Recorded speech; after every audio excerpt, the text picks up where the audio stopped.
Hello friends, welcome back to my channel study guide by Shweta. ఈరోజు CDP క్లాస్లో class 4 అండి. Topic వచ్చేసి Piaget's theory of cognitive development. So Piaget's theory అనేది చాలా important. CDP క్లాస్లోనే కాకుండా normal reading subjects పెడగాలజీలో కూడా ఈయన టాపిక్ నుంచి క్వశ్చన్ వస్తుంది. సో కాగ్నిటివ్ అనే పేరు వచ్చింది అంటే అక్కడ పియాజెట్స్ ఉన్నట్టే, ఓకేనా. సో ఆయన పిల్లల డెవలప్మెంట్ గురించి ఏజ్ వైజ్ గా స్టేజ్ వైజ్ గా ఆయన చాలా బాగా ఎక్స్ప్లెయిన్ చేశారు పిల్లల గురించి. సో ఆయన దృష్టిలో పిల్లలు ఏంటి, little scientist. Okay, so Piaget's explain how children's thinking develops with age wise గా వాళ్ళ థింకింగ్ అనేది ఎంత వరకు డెవలప్ అవుతుంది, ఎంత బాగా డెవలప్ చేసుకుంటారు అనేది ఈయన ఎక్స్ప్లెయిన్ చేశారనమాట. Jean Piaget was a Swiss psychologist. ఈయన ఒక Swiss psychologist and radical constructivist. Okay, ఈయన radical constructivist. He is known as the father of cognitive development theory. ఈయన కాగ్నిటివ్ డెవలప్మెంట్ థియరీకి ఫాదర్ అని అంటారు. According to Piaget, children are not passive learners. They actively construct their own knowledge through interaction with the environment. So ఏంటి, passive learners కాదు వాళ్ళు. ఏదో విని నేర్చుకోవడమే కాకుండా వాళ్ళంతటా వాళ్ళు ఓన్ గా వాళ్ళ నాలెడ్జ్ ని కన్స్ట్రక్ట్ చేసుకోగలుగుతారు. ఓకేనా, త్రూ ఇంటరాక్షన్ ఆర్ అబ్జర్వేషన్ వాళ్ళ నాలెడ్జ్ ని వాళ్ళు ఓన్ గా యాక్టివ్ గా కన్స్ట్రక్ట్ చేసుకుంటారు through experiences. He believed that children thinking develops in stages. Okay, different stages లాగా children thinking అనేది డెవలప్ అవుతుంది. And each stage has unique characteristics. Piaget divided cognitive development into 4 stages. So ఈయన total 4 stages ఇచ్చాడు. ఆ stages లో పిల్లల development ఏ stage లో ఎంతెంత వరకు డెవలప్ అవుతుంది అనేది మనకి క్లియర్ గా డిఫరెంట్ క్యారెక్టరిస్టిక్స్ లో ఎక్స్ప్లెయిన్ చేశారు. సో ఫస్ట్ మనము స్టేజెస్ కి వెళ్లే ముందు 4 ఎలిమెంట్స్ గురించి తెలుసుకుందాం. ఫస్ట్ ఈయన వచ్చేసి జీన్ పియాజెట్. ఈ పిక్చర్ లో ఉన్నదే Jean Piaget. Okay, so 4 elements ఏంటి, MESE. ఓకే, ఈ 4 ఎలిమెంట్స్ లో first one maturation. Okay, maturation అంటే ఏంటి, జెనెటిక్స్ ద్వారా ఆర్ హెరిడిటీ ద్వారా, అంటే ఇంటర్నల్ గా డెవలప్ అయ్యే ఒక process. So physical and mental growth that happens naturally. So natural గా మన ఫిజికల్ బాడీ డెవలప్మెంట్ అయినా మొత్తం overall body development, legs, hands, muscles, so ఈ గ్రోత్ ఏదైతే ఉంటుందో ఇదంతా మెచ్యురేషన్ కిందికి వస్తుంది. అండ్ మెంటల్ గా కూడా. Example, A 1-year-old cannot solve math problems because the brain is not mature enough. So ఇక్కడ ఏంటి, ఒక 1 year అబ్బాయి మ్యాథ్స్ ప్రాబ్లమ్ సాల్వ్ చేయలేడు. ఎందుకు, వాడికి అంత మెచ్యురేషన్ ఆ టైంకి రాదు, అంతే కదా. వాడు అప్పుడప్పుడే ఇంకా మాటలే నేర్చుకుంటూ ఉంటాడు. సో వాడికి మ్యాథ్స్ ప్రాబ్లమ్స్ ఎక్కడ అర్థమవుతాయి. సో ఆ మెచ్యూరిటీ లెవెల్ అనేది ఆ ఏజ్ కి సాల్వ్ చేసేటంత మెచ్యూరిటీ రాలేదు. సో మెచ్యూరిటీ అనేది గ్రోత్ ని బట్టి మెచ్యురేషన్ వస్తుంది. Okay, next experience. For experience అంటే ఏంటి, యాక్టివిటీస్ ద్వారా వాళ్ళు పాల్గొని ఇంటరాక్ట్ అయ్యి నేర్చుకునే దాన్ని ఎక్స్పీరియన్స్ అంటారు. So learning through direct experiences. So వాళ్ళు తెలుసుకొని ఇంటరాక్ట్ అయ్యి నేర్చుకుంటారు అనమాట, యాక్టివ్ గా పార్టిసిపేషన్ చేసి. Example, a child learns that fire is hot by touching it or observing carefully. అంటే ఇక్కడ చైల్డ్ ఫైర్ అనేది హాట్ గా ఉంటుందని ఎలా తెలుసుకుంటాడు, టచ్ చేస్తే. తెలియనప్పుడు నార్మల్ గా వెళ్ళి ముట్టుకుంటాడు. కాలింది అనుకోండి, వెంటనే వాడికి తెలిసిపోతుంది మళ్ళీసారి ఇక్కడ సైడ్ రావద్దు అని చెప్పేసి. సో ఇక్కడ ఏంటి, డైరెక్ట్ ఎక్స్పీరియన్స్ చేశాడు, అవునా కదా.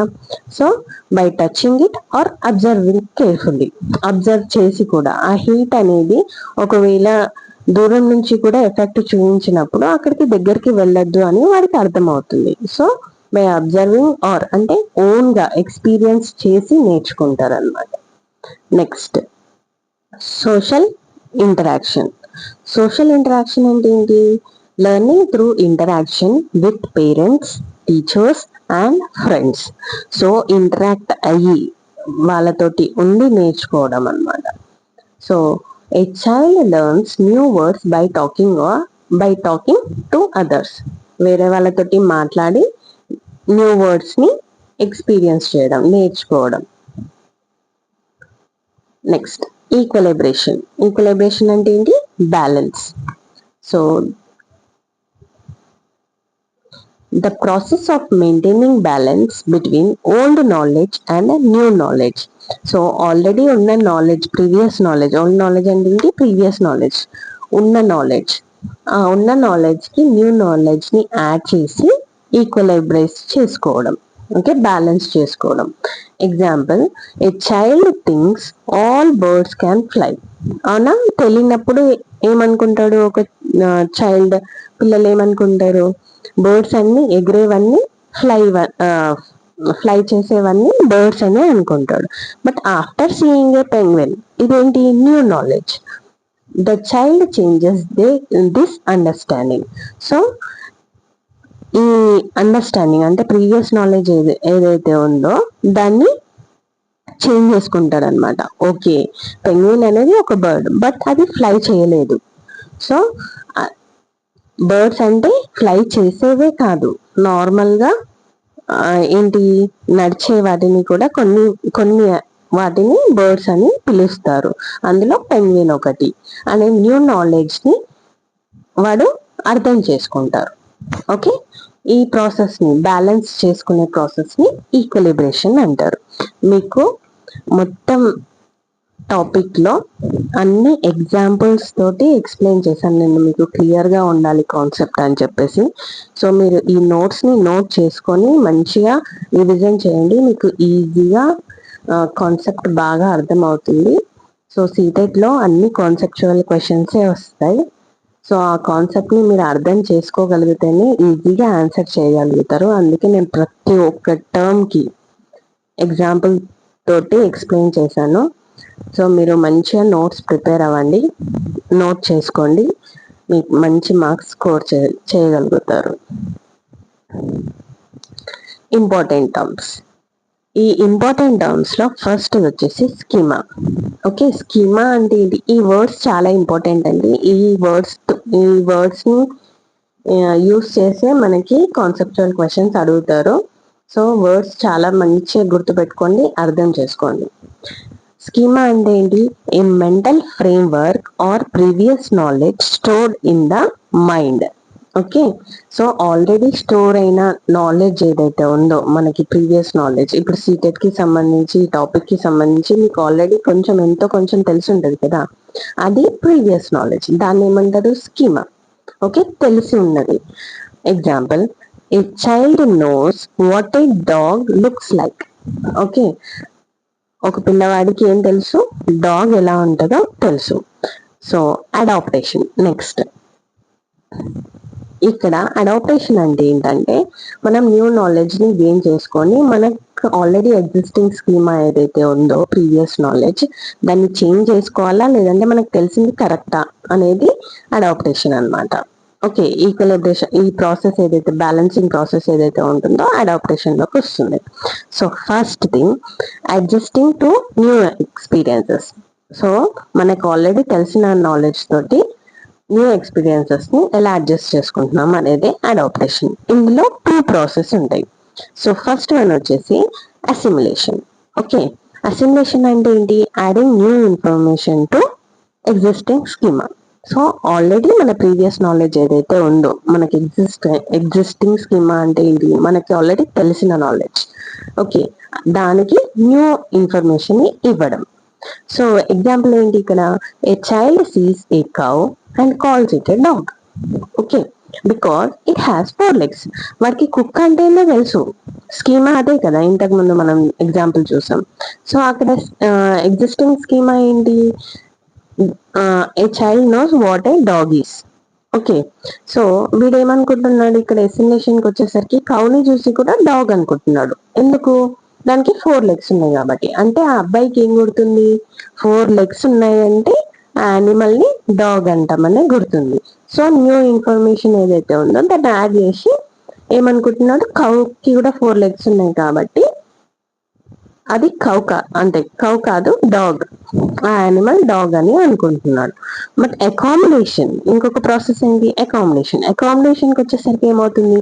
Changing the existing schema when new information does not fit. So 4 legs ఉన్నంత మాత్రాన డాగ్ అవుతుందా? కాదు. ఓకే, సో అప్పుడు ఆ అబ్బాయికి బ్యాలెన్స్ తప్పుతుంది, కన్ఫ్యూజన్ లోకి వెళ్ళిపోతాడు. ఓకే, అప్పుడు వేరే వాళ్ళ హెల్ప్ ద్వారా అది ఏమని తెలుసుకుంటాడు? అది డాగ్ కాదు, కవ్ అని తెలుసుకుంటాడు. సో ఎగ్జిస్టింగ్ స్కీమాకి న్యూ ఇన్ఫర్మేషన్ చేంజ్ చేస్తాడు అనమాట, యాడ్ చేస్తాడు. So example, the child learns that a cow is different from a dog and creates a new category. So accommodation లో ఏం చేస్తాడు? చేంజ్ చేసుకుంటాడు. ఆల్రెడీ ఎగ్జిస్టింగ్ అంటే ఆల్రెడీ ఉన్న నాలెడ్జ్ ఏదైతే ఉందో దాన్ని చేంజ్ చేసుకుంటాడు. ఎందుకంటే బ్యాలెన్స్ అవ్వలేదు కాబట్టి. అది డాగ్ కాదు, కవ్ అని తెలిసింది కాబట్టి. ఓకే, సో 4 legs ఉన్న యానిమల్స్ అన్ని డాగ్స్ కావు. ఓకే, డాగ్స్ వేరేలాగా ఉంటాయి, కౌస్ వేరేలాగా ఉంటాయి. వాటి సౌండ్ వేరే ఉంటుంది, వీటి సౌండ్ వేరే ఉంటుంది. సో అలా ఎక్స్ప్లెయిన్ చేసే వాళ్ళ దగ్గర నుంచి తెలుసుకొని ఎగ్జిస్టింగ్ స్కీమాని చేంజ్ చేసుకోవడాన్ని అకామిడేషన్ అంటారు. ఓకే, ఐ హోప్ మీకు బాగా అర్థమైంది అనుకుంటున్నాను. మీకు ఇంకా క్లియర్గా ఎక్స్ప్లెయిన్ చేస్తాను, చూడండి ఒకసారి. Process of adaptation. సో ఇక్కడ చూడండి, స్కీమా ఫస్ట్ ఏంటి? Previous knowledge. ఓకే, దాని తర్వాత అసిమిలేషన్ అంటే ఏంటి? మనం న్యూ ఇన్ఫర్మేషన్ ఇస్తాం. Next equilibrium, balance. ఒకవేళ ఇచ్చిన ఇన్ఫర్మేషన్ కరెక్ట్ అయింది అనుకోండి, ప్రీవియస్ నాలెడ్జ్ కి మ్యాచ్ అవుతే బ్యాలెన్స్ లో ఉంటుంది. బట్ ఒకవేళ అది ప్రీవియస్ నాలెడ్జ్ కి ఇచ్చిన ఇన్ఫర్మేషన్ కరెక్ట్ కాకపోతే అప్పుడు అదేమవుతుంది? న్యూ సిచ్యువేషన్ ఏర్పడుతుంది, కన్ఫ్యూజ్ అవుతారు. ఓకే, డిస్ఈక్విలిబ్రియం కి వెళ్ళి కన్ఫ్యూజ్ అవుతారు. Then accommodation. సో ఇప్పుడు అకామిడేషన్ ప్రాసెస్ అవుతుంది. ఏంటి? న్యూ ఇన్ఫర్మేషన్ ని తెలుసుకొని చేంజ్ చేసుకుంటారు అనమాట. So this is new equilibrium. ఇప్పుడు బ్యాలెన్స్ అయిపోతుంది, ఎందుకంటే కన్ఫ్యూజన్ వెళ్ళిపోతుంది. ఓకే, క్లియర్ గా అండర్స్టాండింగ్ వచ్చేసి ఈక్విలిబ్రేషన్ కి వచ్చేస్తారు. Example, dog okay sees cow, ఇది assimilation. Calls it dog, assimilation. Sorry, dog అనేది ప్రాసెస్ ఎగ్జిస్టింగ్. కౌని చూస్తాడు, చూసి calls it dog, assimilation. Okay, దాన్ని డాగ్ అని పిలుస్తాడు, ఎందుకంటే న్యూ ఇన్ఫర్మేషన్ తీసుకున్నాడు కాబట్టి. 4 legs ఉన్నాయి, అందుకనే ఇది డాగ్ అని చెప్తాడు. Okay, but teacher explains difference. ఆ డిఫరెన్స్ ఏంటో టీచర్ మంచిగా ఎక్స్ప్లెయిన్ చేస్తుంది. అప్పుడు learns cow is a different animal. ఇది అకామిడేషన్. సో ఆ కన్ఫ్యూజన్ ఏదైతే ఉందో అది దూరం అయిపోయి ఎక్స్ప్లెనేషన్ విన్న తర్వాత అర్థం చేసుకొని ఎగ్జిస్టింగ్ స్కీమాకి న్యూ ఇన్ఫర్మేషన్ ని ఇచ్చి చేంజ్ చేసుకుంటాడు అన్నమాట. ఓకే, నేర్చుకుంటాడు. సో దీన్ని అకామిడేషన్ అంటారు. So balance, restore, equilibrium. So confusion దూరం అయిపోయింది, అర్థమైంది. సో బ్యాలెన్స్ కి వచ్చేస్తారు. So this is about schema, assimilation, accommodation, total adaptation process. ఓకేనా అండి? ఇక్కడ మీకు కాన్సెప్ట్ ఇచ్చి ఓకే ఇలాగే కౌది, డాగ్ది ఆర్ సంథింగ్ ఎల్స్ ఏదైనా కూడా కాన్సెప్ట్ బేస్డ్ క్వశ్చన్ ఇచ్చి ఇందులో అసిమిలేషన్ ప్రాసెస్ ఉందా లేదంటే అకామిడేషన్ ప్రాసెస్ ఉందా అని మనకి క్వశ్చన్ లో ఆప్షన్స్ లో అడుగుతారు. సో కన్ఫ్యూజ్ అవ్వకుండా మనం ఆన్సర్ చేయాలి. ఓకేనా? Next stages. Okay, 4 stages of Piaget, SPCF. ఓకేనా, మీరు గుర్తుపెట్టుకోండి. ఎస్పీసీఎఫ్ అని ఎందుకు కరెక్ట్ గా గుర్తుపెట్టుకోవాలి అంటే, ఒక్కొక్కసారి స్టేజెస్ ని లైన్ గా చెప్పమని కూడా అంటారు. ఫస్ట్ స్టేజ్ ఏంటి, సెకండ్ స్టేజ్ ఏంటి, థర్డ్ స్టేజ్ ఏంటి, ఫోర్త్ స్టేజ్ ఏంటి అనేది లైన్ గా ఒక ఆర్డర్ లాగా చెప్పమని చెప్తారు. అందుకనే నిమోనిక్స్ లాగా మీకు గుర్తుండాలని చెప్పేసి ఎస్పీసీఎఫ్ అని మీకు మెన్షన్ చేశాను అక్కడ. సో ఎస్ అంటే sensory motor stage, first stage. P అంటే pre operational stage, second stage. C అంటే concrete operational stage, third stage. And fourth stage వచ్చేసి ఫార్మల్ ఆపరేషనల్ స్టేజ్. ఓకేనా. So first one sensory motor stage 0 to 2 years. ఓకేనా, దీన్ని development process లో ఏమంటాం, infancy stage. So through senses ద్వారా, motor activities ద్వారా నేర్చుకుంటారు అనమాట. సో వీటి క్యారెక్టరిస్టిక్స్ ఏంటి, learning through senses and motor activities. Okay, పిల్లలు సెన్స్ చేసి, ఓకే, సెన్స్ ముట్టుకొని, పట్టుకొని అలా యాక్టివిటీస్ ద్వారా నేర్చుకునే వాటిని సెన్సెస్ అండ్ మోటార్ యాక్టివిటీస్ అంటారు. Next object permanence develops. So ఇక్కడే ఇన్ఫాన్సీ స్టేజ్ లోనే ఆబ్జెక్ట్ పర్మనెన్స్ అనేది డెవలప్ అవుతుంది. ఓకే, ఒక్కొక్కసారి ఇలా కూడా క్వశ్చన్ అడుగుతారు, ఆబ్జెక్ట్ పర్మనెన్స్ అనేది ఏ స్టేజ్ లో డెవలప్మెంట్ అవుతుంది పిల్లల్లో అని. సో ఇన్ఫాన్సీ స్టేజ్ లోనే, సెన్సరీ మోటార్ స్టేజ్ లోనే డెవలప్ అవుతుంది. గోల్ డైరెక్టెడ్ బిహేవియర్ కూడా ఈ స్టేజ్ లోనే డెవలప్ అవుతుంది. సో ద క్వాలిటీ డిఫరెంట్ ఉంటుంది, బట్ గోల్ డైరెక్టెడ్ బిహేవియర్ అనేది కూడా ఈ స్టేజ్ లోనే డెవలప్ అవుతుంది. నేను మీకు ఎగ్జాంపుల్ తో సహా ఎక్స్ప్లెయిన్ చేస్తాను, ఏం టెన్షన్ పడకుండా మంచిగా వినండి class. Next deferred imitation. Deferred imitation అంటే పెద్దవాళ్ళని చూసి, లేదంటే వేరే వాళ్ళని చూసి వాళ్ళు ఎలా చేస్తున్నారో వాళ్ళని ఇమిటేట్ చేయడం. Like phone calls.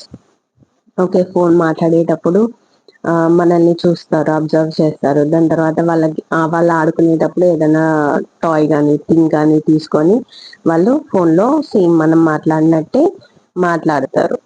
ఓకే, దాన్నే డెఫర్డ్ ఇమిటేషన్ అంటారు. So examples, a toy is hidden under A blanket. ఒకవేళ ఒక టాయ్ బ్లాంకెట్ కింద ఉందనుకోండి, దాపెట్టాం. సో బిఫోర్ ఆబ్జెక్ట్ పర్మనెన్స్ ఏమవుతుంది, బేబీ థింగ్స్ టాయ్ డిసపియర్డ్. అప్పుడు బేబీ ఏమనుకుంటుంది, ఆ టాయ్ పోయింది అనుకుంటుంది. ఓకే, ఎందుకంటే అప్పటికి ఇంకా ఆబ్జెక్ట్ పర్మనెన్స్ అనేది రాలేదు. But after object permanence baby searches for a toy. Object permanence వచ్చిన తర్వాత బేబీ ఏం చేసింది, సర్చ్ చేసింది. టాయ్ ఎక్కడికి వెళ్ళలేదు, ఇక్కడ ఎక్కడో ఉంది అని చెప్పేసి సర్చ్ చేస్తాడనమాట. సో ఇప్పుడు ఇన్ఫాన్సీ స్టేజ్ లో, సెన్సరీ మోటార్ స్టేజ్ లో ఏంటి, 0 to 2 years కదా. సో మంత్స్ బేబీకి ఆబ్జెక్ట్ పర్మనెన్స్ అనేది ఉండదు. మనం ఆడిపించినప్పుడు కూడా భూమ్ అని చెప్పేసి అనేసరికి వాళ్ళు ఏమనుకుంటారు, పోయింది అని అంటే పోయిందేమో అని అనుకుంటారు. ఓకే, బట్ ఒక 1 year దాటిన తర్వాత ఆబ్జెక్ట్ పర్మనెన్స్ అనేది వస్తుంది. ఓకే, వాళ్ళ లోపల ఆ డెవలప్మెంట్ అనేది అవుతుంది. సో అప్పుడు ఏం చేస్తారు, బేబీ మనం పోయింది అని చెప్పినా కానీ మనం చెప్పేది అబద్ధం అని సెర్చ్ చేస్తారనమాట. సో ఆబ్జెక్ట్ పర్మనెన్స్ అనేది ఈ స్టేజ్ లోనే డెవలప్ అవుతుంది. Next pre operational stage. Pre operational stage అనేది ఎన్ని ఇయర్స్ మధ్యలో, ఎన్ని ఇయర్స్ గ్యాప్ లో ఉంటుంది, 2 to 7 years. ఓకే, ఈ స్టేజ్ ని ప్రీ ఆపరేషనల్ స్టేజ్ అంటారు. వీటి క్యారెక్టరిస్టిక్స్ ఏంటి, symbolic thinking, egocentrism, lack of conservation, animism, irreversible thinking, intuitive thinking. So with examples I will explain. Symbolic thinking. Symbolic thinking అంటే ఏంటి, using one thing to represent other. So ఏదైనా ఒక object ని కానీ లేదంటే థింగ్స్ ని కానీ వేరే వాటితోటి పోల్చుకొని ఆడుకోవడాన్ని సింబాలిక్ థింకింగ్ అంటారు. ఓకే, లైక్ ఎగ్జాంపుల్ ఇప్పుడు బాహుబలి మూవీ చూపించామనుకోండి పిల్లలకి. ఓకే, ఫేమస్ మూవీ కదా. సో అందులో హీరో యూస్ చేసినట్టు ఏంటి, ఆ స్వాడ్ ని యూస్ చేయాలి అనుకుంటారు. బట్ ఏం చేస్తారు, ఇంట్లో ఆడుకోవడానికి స్టిక్ ని కానీ ఏదైనా డిఫరెంట్ థింగ్స్ ని కానీ యూస్ చేసి అలా ఇమిటేట్ చేస్తారు అనమాట. సేమ్ హీరో లాగా లేదంటే విలన్ లాగా ఇమిటేట్ చేయడం. దీన్నే సింబాలిక్ థింకింగ్ అంటారు. Example, A stick becomes a sword during play. ఓకేనా? సో ప్లే టైంలో వేరే థింగ్స్ ని ఇమాజిన్ చేసుకొని ఉన్న థింగ్స్ తోటి ఆడుకోవడం. ఓకే, సో ఈ ప్రాసెస్ లోనే మనం మామూలుగా ఈ స్టేజ్ లో ప్రీ స్కూల్ స్టేజ్ కదా, సో ఈ స్టేజ్ లో ఏంటి, మనం సింబల్స్ ని పిక్చర్స్ ని యూజ్ చేస్తే పిల్లలకి మనం నేర్పిస్తాం ఏదైనా కూడా. నెక్స్ట్, ఈగోసెంట్రిజం. ఈగోసెంట్రిజం అంటే ఏంటి? Cannot understand others point of view. Okay, so పిల్లలు వేరే వాళ్ళ పాయింట్ ఆఫ్ వ్యూని అర్థం చేసుకోలేరు. Example, a child thinks everyone sees exactly what they see.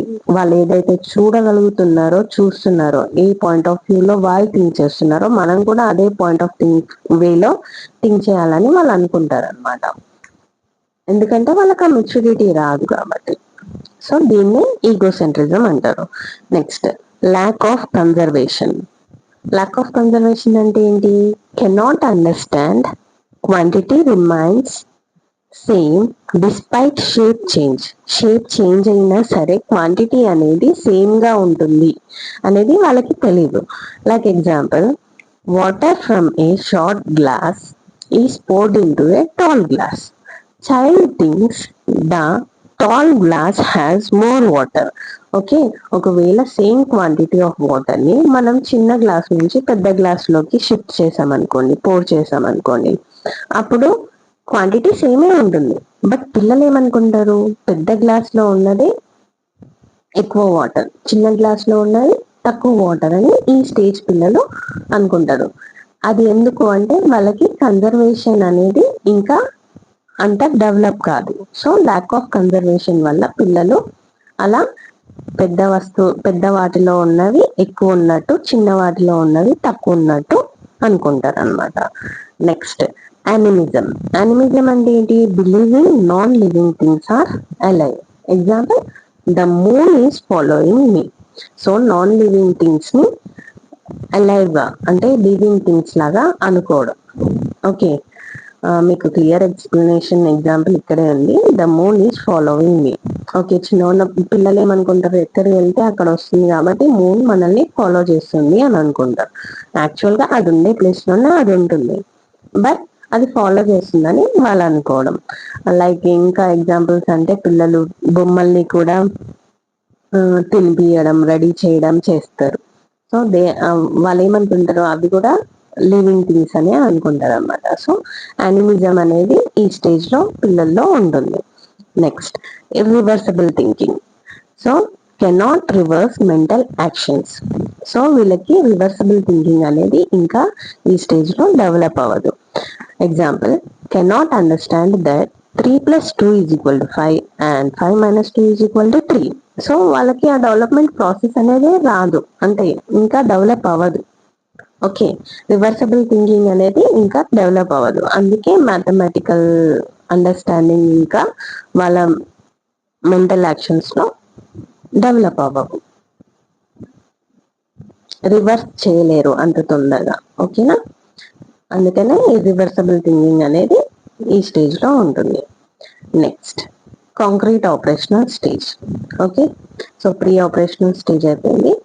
Next వచ్చేసరికి third stage, concrete operational stage. ఈ స్టేజ్ ఎన్ని ఇయర్స్ గ్యాప్ లో ఉంటుంది? 7 to 11 years. Okay, between 7 to 11 years లో కాంక్రీట్ ఆపరేషనల్ స్టేజ్ అంటారు. సో వీటి క్యారెక్టరిస్టిక్స్ వచ్చేసి, ఒక నిమిషం క్లియర్ గా ఉందా? Okay, so logical thinking develops, conservation, classification, seriation, inductive reasoning. So ఇందులో conservation, classification, seriation, CCS are very very important. ఓకేనా? ఈ 3 డెవలప్మెంట్స్. ఓకే, ఈ 3 డెవలప్మెంట్స్ అనేది ఏ స్టేజ్ లో డెవలప్ అవుతాయి? Concrete operational stage. వీటి బేస్ మీద మనకి క్వశ్చన్ ఎక్స్పెక్ట్ చేయొచ్చు సిటెట్ లో. So what is conservation? Conservation అంటే understands quantity remains same. Okay, so quantity అనేది ఇంతకు ముందు ప్రీ ఆపరేషనల్ లో ఏంటి? క్వాంటిటీ అనేది షేప్ని బట్టి వాళ్ళు డిసైడ్ చేస్తారు. ఓకే, సైజుని బట్టి షేప్ని బట్టి వాళ్ళు డిసైడ్ చేస్తారు. బట్ ఇక్కడ కాంక్రీట్ ఆపరేషనల్ స్టేజ్ వచ్చేసరికి ఆఫ్టర్ 7 years వాళ్ళకి ఆ డెవలప్మెంట్ అనేది వస్తుంది. ఏ షేప్ లో వేసినా ఏ సైజ్ లో ఉన్నా సరే క్వాంటిటీ అనేది చేంజ్ కాదు. ఓకే, ఒక సర్టెన్ క్వాంటిటీ తీసుకొని దాన్ని మనం ఏ సైజ్ ఆఫ్ గ్లాస్ లో వేసినా క్వాంటిటీ అనేది సేమ్ ఉంటుంది, చేంజ్ అవ్వదు అనేది వాళ్ళకి ఆ అండర్స్టాండింగ్ అనేది ఈ ఈ స్టేజ్ లో వచ్చేస్తుంది. Example, knows both glasses contain equal water. Okay, next classification.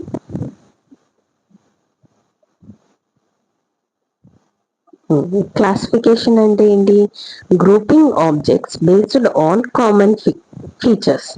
Okay, example separating fruits and vegetables.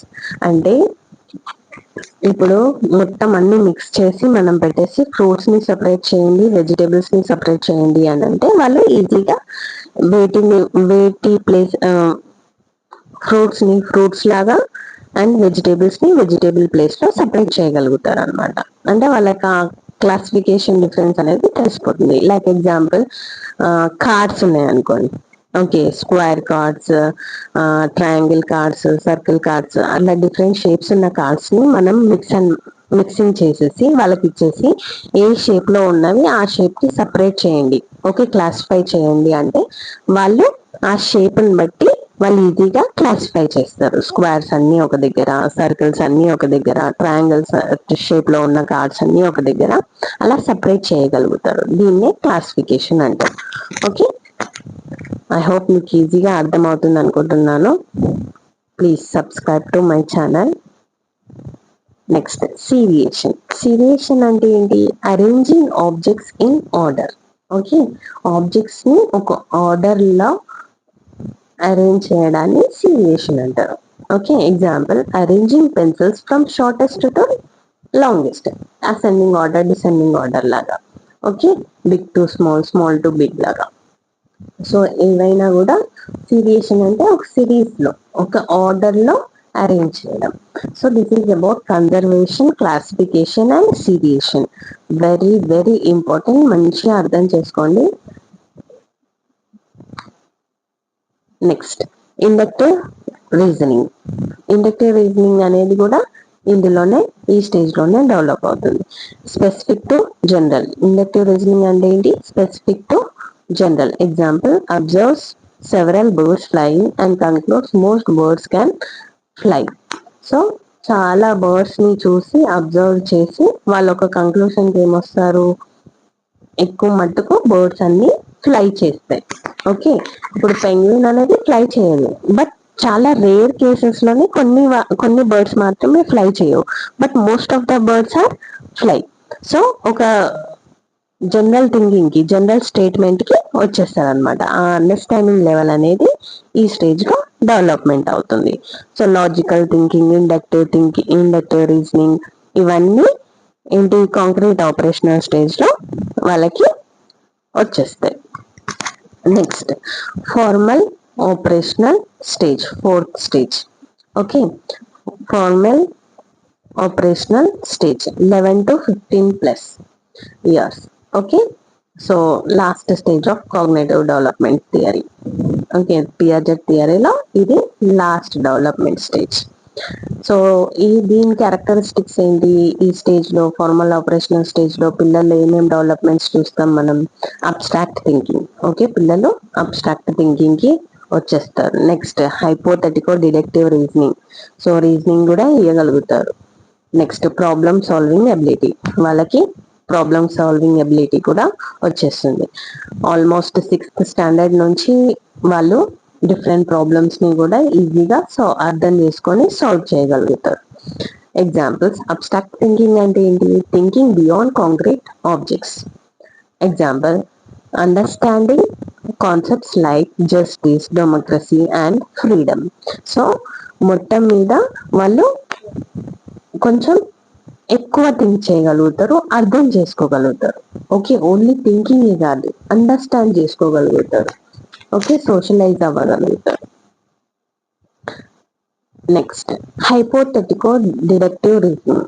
Thinking scientifically and testing possibilities. So scientific గా థింక్ చేస్తారు and test. Okay, testing possibilities అంటే test చేసి కూడా, అంటే experience చేసి నేర్చుకుంటారు.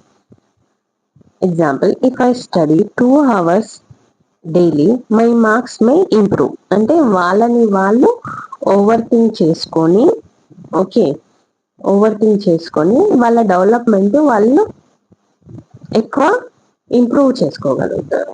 Okay, వాడు నేర్చుకోగలుగుతాడు అనమాట. నేను ఎలా చదువుకుంటే నాకు మంచి మార్క్స్ వస్తాయి అనే డెవలప్మెంట్ అనేది ఇందులో జరుగుతుంది.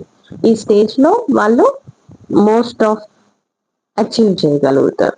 Okay, next, the child forms a hypothesis and tests it. Okay, so hypothetical గా థింక్ చేయగలుగుతారు అనమాట. సో ఈ స్టేజ్ లో పిల్లలు ఆల్మోస్ట్ వాళ్ళకి ఏం కావాలి, వాళ్ళు ఏం కావాలనుకుంటున్నారు అనేది ఆల్మోస్ట్ వాళ్ళ లైఫ్ ని వాళ్ళు డిసైడ్ చేసుకోగలుగుతారు. మోస్ట్ ఆఫ్ ద స్టూడెంట్స్, పిల్లలు ఈ ఈ టైంకి వచ్చేసరికి, ఫార్మల్ ఆపరేషనల్ స్టేజ్కి వచ్చేసరికి వాళ్ళకి తెలుస్తుంది వాళ్ళ ఇష్టాలు ఏంటి, వాళ్ళ స్కిల్స్ ఏంటి అనేది వాళ్ళు తెలుసుకొని దానికోసం వాళ్ళు ఏమంటారు, డెవలప్ చేసుకోగలుగుతారు, కష్టపడతారు. వాళ్ళకి ఒక మోటివేషన్ ఉంది అంటే ఈజీగా వాళ్ళు వాళ్ళ స్కిల్స్ ని డెవలప్ చేసుకోగలుగుతారు. Okay, next, easy mnemonics. Okay, మీరు గుర్తు పెట్టుకోవడానికి నేను చెప్పేది స్టేజెస్ వచ్చేసి ఎస్పీసీఎఫ్. నేను చెప్పాను కదా ఒక ప్రాసెస్, ఎస్పీసీఎఫ్. ఎస్ అంటే sensory motor 0 to 2 years. P అంటే ప్రీ ఆపరేషనల్ 2 to 7 years. ఒక్క నిమిషం. నెక్స్ట్, సి అంటే concrete operational 7 to 11 years. And F అంటే ఫార్మల్ ఆపరేషనల్ 11 to 15 years. ఈ స్టేజెస్ బాగా గుర్తుపెట్టుకోండి అండ్ క్యారెక్టరిస్టిక్స్ కూడా. సో నేను మీకు ఎగ్జాంపుల్స్ తో